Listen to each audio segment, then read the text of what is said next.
WWE Elimination Chamber 2018. This was a Raw produced show, and well, only thing we got to really say about this is that's all I really think about this whole show. Wasn't very good in my opinion, but we're gonna go through everything about the show. This is the first show in my channel that I used to have an old channel and still have it for games, attention gaming disorder, but this is my Stiff Shots channel. And this is Chris, and I'm just gonna start going through most of our matches here, and we're just gonna, talk about everything. The show wasn't really bad; it was just extremely predictable, and predictable isn't always like bad, but I mean, in this case, it was pretty bad. Everyone should have known what was gonna happen. Just basically in the big matches. So let's just start with the undercard here, the kickoff show. We got Gallows and Anderson, who were just underutilized the whole time they've been there, along with Curtis Axel and Bo Dallas, who are also underutilized. Kind of little, fun little match here. Really wasn't anything to write home about. Gallows and Anderson, of course, did get the win. They should be getting the win. They are, they're the ones that should be kind of pushed a little bit. I don't really know what they're actually doing with these guys, but I know right afterwards they had a little interview with, uh, was it the Revival, I think, and that was kind of weird. I don't really know why they're doing all these things. These interviews in between matches are kind of weird because it just seems like an episode of Raw. Um, I don't really care. I mean, it's like, can't we just focus on a thing? I know they're trying to push a storyline, and storylines are fine. It's just you could do it in the ring. You don't have to like show anything else. Sometimes fewer words means more than a lot of words, and I think they kind of lost that over the years. Okay, so kicking off the show, we had the Women's Elimination Chamber, which actually was going to be a good match because it's first of its kind. It has that little, air about it. But you don't have great workers in the match. I mean, Mickie James is a really good worker. Sasha Banks is a good worker. Bayley has a bad finisher, but she's actually a good worker. Mandy Rose is pretty green, and Deville is potentially really good. Alexa Bliss has actually improved, and she has some cool moves and stuff. The main problem with the whole match was they didn't really use, and you'll see this in the men's chamber, they didn't really use the cage or the chamber at all in the match or enough to do anything. Like, they're in a pod. I think Alexa's hiding in a pod. Anyway, um, I think it starts out Bayley and Deville and Sonya Deville, and they're kind of fighting and locking up and doing everything they need to, and then Mandy Rose comes in. When Mandy Rose comes in, they're doing some double teaming. Eventually, Sasha Banks gets in there, so it's like the team, they've been teasing this split between the friendship of Sasha Banks and Bayley for a long time now. This isn't a really good opportunity to do it because it's a every person for themselves kind of match, just like the Royal Rumble. It's like, who cares what you do if you attack the other one? Anyway, they team up. They doing pretty good. They actually knock out Rose first, so Mandy Rose goes down. I think Bayley's holding down Deville, and Sasha Banks puts her in that bank statement or the backstabber or whatever the hell you would bank stape it. Makes her tap. Mickie James comes in, and Mickey's in there. Mickey's fighting Deville. The other two are still kind of teamed up. And I think eventually, I think Mickie actually pins Deville, so it was pretty cool. She did a Thez press. As we go down a little bit further, um, you know, Sasha Banks does her finisher. Bayley does her Bayley to Bayley or belly to belly, bad belly to belly suplex, but whatever. She does it on Mickie to pin her, so it's Banks and Bailey, and then the only one left is Alexa Bliss. She tries to hide in the chamber, and she tries to, she's hiding from him and everything. So it's pretty cool. There's a cool little spot in there where Sasha Banks and Bailey are kind of hanging up there and up on the pod, and Sasha Banks ends up like throwing her off. Um, it kind of looks like the Lion King. Have you ever seen the Lion King where was it Scar throws Mustafa off the cliff there? It was kind of funny, but like I said, it's every person for themselves, so it doesn't really matter. Um, Banks was gonna do some cool spot in the match. I don't think they really did. The crowd did their stupid, boring "This is awesome" chant. Banks and Bliss are the only ones left in the match. She hits a DD. Alexa Bliss hits a big DDD from the very top at the end and pins her. And then she cuts it. She cuts a good promo. So sometimes some promos, but she didn't do it like in the back or anything. She started saying, kind of making fun of Sasha Banks a little bit, which is giving her more heat, and I think that's really good for her. She kind of said nobody's better than me, and said she'll never realize her potential or realize anything that's going on in her life, because I think Sasha Banks always talks about how it's her childhood dream to do everything, and Alexis is a really good heel, and I think she kind of saves a lot of that division. She hasn't always been like the best worker, but she's such a good heel, a good talker that people love her. So Women's Elimination Chamber just paint by numbers. They didn't really use the thing much. They jumped off the pod, so okay, whatever. Next up, we had the Bar, Cesaro and Sheamus versus Titus Worldwide, Titus O'Neil and Apollo Crews. I don't know what happened in the match. It looks like Sheamus has been hurt for a long time. He hasn't been doing a lot, and Cesaro looks like he hurt his leg. Just a very paint by numbers match again, just kind of boring. Ends up, I can't really say anything. Most of these matches were just kind of like, here's Elimination Chamber, here's all these other matches, here's the next Elimination Chamber match. They did hit their cool double team, the Bar did at the very end, and it was pretty. It's just a match. It's not really not really anything good. It's just kind of like it was the match. It's not. It's not going to be a surprise when they're going to put the same match again on Raw the next night, which always happens. They do these things and then they give away the match the next night or the match before. So like none of these matches mean anything. And it's pretty a sad state because the Bar is actually a good tag team, and I think Titus Worldwide has some potential. So Bar, of course, won again. Next up, we got this match, and I'm not very hot on this match. It was pretty much just Nia Jax versus Asuka, and the whole match, it was just Nia Jax kind of just using her size and her girth to fall on her and drop her and do all these things. So she just kind of beat the crap out of her for 90% of the match. I didn't really think it was that good. I'm not really sold on Nia Jax. I think she has no ring psychology, and she smiles too much, and I don't really get what the hell she's doing. Give me Awesome Kong any day. Anyway, I think it ends. Nia's trying to charge at her into the corner. Asuka moves, gets her an armbar. Nia gets back up, keeps pounding her. Then she points at the Nia Jax points at the WrestleMania sign. Not as bad as Ronda Rousey, but she did it. And then the very end, just that distraction, Asuka rolls her up and pins her. So it's it's like whatever. And then after the match, Nia kind of fights her some more. It wasn't a bad match. They're trying to just tell a story. They actually had Alexa out there with Nia at the end saying some stuff. So, it's I'm kind of not hot on any of these matches. I just didn't think it was a very good show, and they're just boring. I watched the whole thing and I'm like, okay, whatever.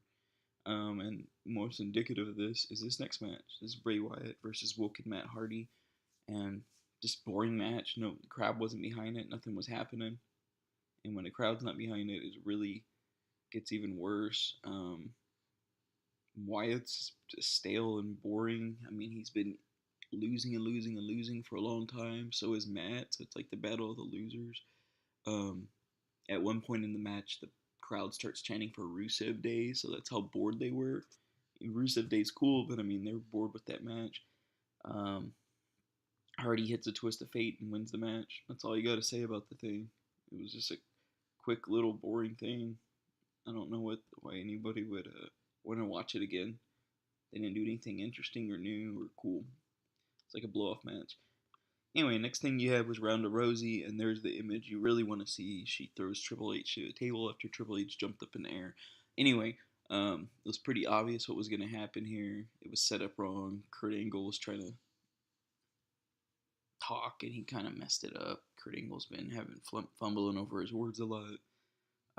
Ronda Rousey didn't know what to say. She stayed quiet. She looked really, really awkward in the ring. The crowd was behind her and everything.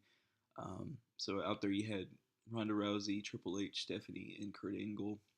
She's about to sign the thing, not guaranteeing her a title match, but guaranteeing her a match at WrestleMania. And Kurt Angle and Triple H are talking in the side, and eventually Kurt says, They just wanted to get you at WrestleMania 21. They want to get back. 31. They want to get back to you from that, for that. And so it's kind of weird. Then they leave, and then he says something like, "Stephanie wants to get you. She wants to beat you and own you." And so Kurt Angle finally leaves, and Triple H comes back in there. Ronda Rousey's kind of mad. She slams Triple H, even though he jumps through a table.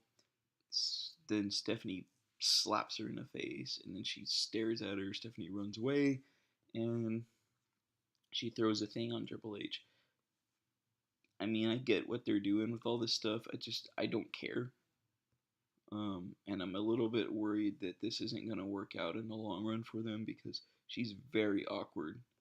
And it looks like they're going to set up the Ronda Rousey and Kurt Angle versus Triple H and Stephanie. And Stephanie's not a wrestler. Ronda Rousey can fight, kind of, I guess. But she's not really a wrestler yet. Kurt Angle is long removed from wrestling, and Triple H is just a so-so wrestler. So, I mean, they're going to sell it with just the anticipation of it, first match, and people are going to want to see Stephanie get her ass whooped. So, I mean, it's going to sell, it's going to do well. It's not going to be a good match.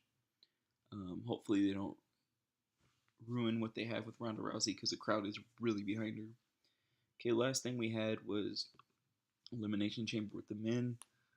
Elias did a little concert beforehand. He does have the crowd in his hands. He knows how to get under the skin, and he can play guitar, so it's pretty cool.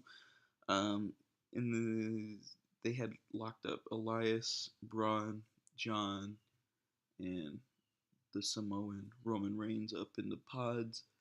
The Miz, Rollins, and Balor started things off, and it was kind of cool. The Miz came out, and Braun Strowman scared him. Rollins and Balor and the Miz all went at it. The Miz was trying to partner up with them, but neither one would have it, so they eventually beat the crap out of the Miz. It was an okay match. The match was pretty good. It's just you already knew who was gonna win before the match started, and that's what's always the problem. If you already know who's gonna win, then there's no anticipation in it. Eventually, Cena gets released from the pod, so you have 4 guys in there together. Cena's doing his thing.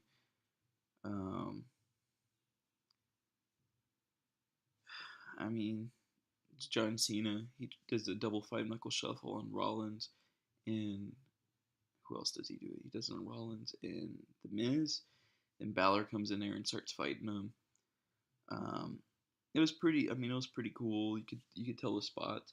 The thing is, the matches, these guys are all pretty good workers. It's just the match, you already knew who was gonna win, so there was no swerve, there was nothing. And eventually, after a while, we get Roman Reigns in the ring. Roman Reigns comes in there doing his moves. He has some high points. He's doing all these things. There's a point where the Miz has all 4 guys on the ground, and he does yes kicks all the way around in a circle. They're all doing a kick. It's pretty cool, I guess. Eventually, we get Braun Strowman coming to ring.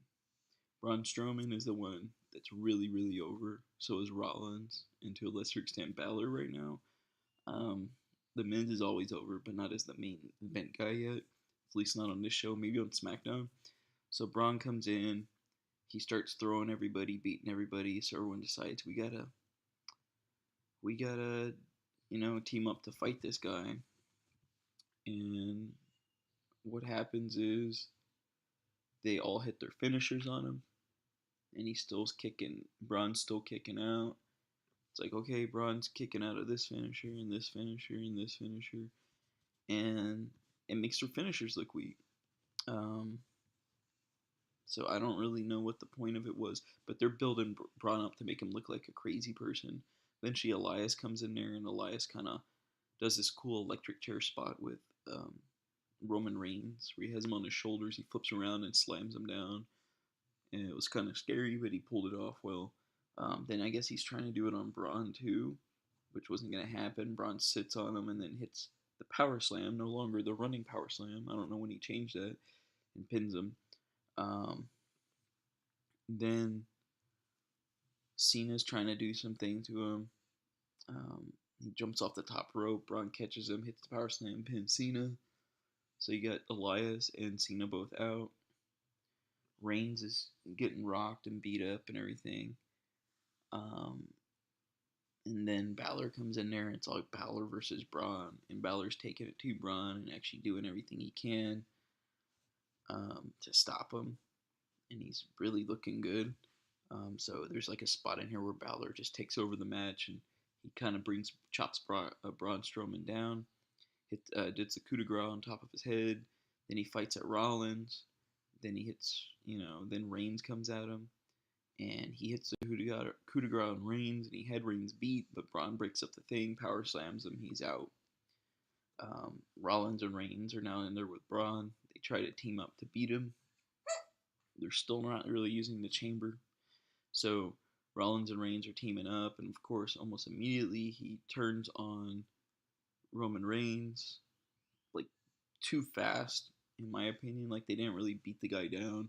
He does a buckle bomb, like a really, really slight buckle bomb. He didn't really go after him hard because I think he's afraid he's going to hurt somebody now after he has a track record of doing that, because he's a little bit dangerous, especially on the outside. Um, but anyway, eventually hits a frog splash off the top of the pod, which is one of the only times they're really using the actual chamber. That doesn't really mean anything. He tries to. There's a point where Seth Rollins like super kicks Braun, and he tries to curb stomp him. Braun gets up, catches him, hits a power slam, knocks him out. Braun and Reigns face off. So at this point, Braun Strowman has looked like a king. No one's done anything to him. He's kicked out of all these finishers. No one can stop him. Cooked out of everybody's finisher, and so in a row, mind you. And so here comes Roman Reigns, and for some reason, Braun changes his. He changes his strategy, goes on the outside and tries to kill him by running into him, and Reigns moves and he runs into the pod. And then as soon as he does that, the crowd starts booing because they're pissed because they know what's going to happen.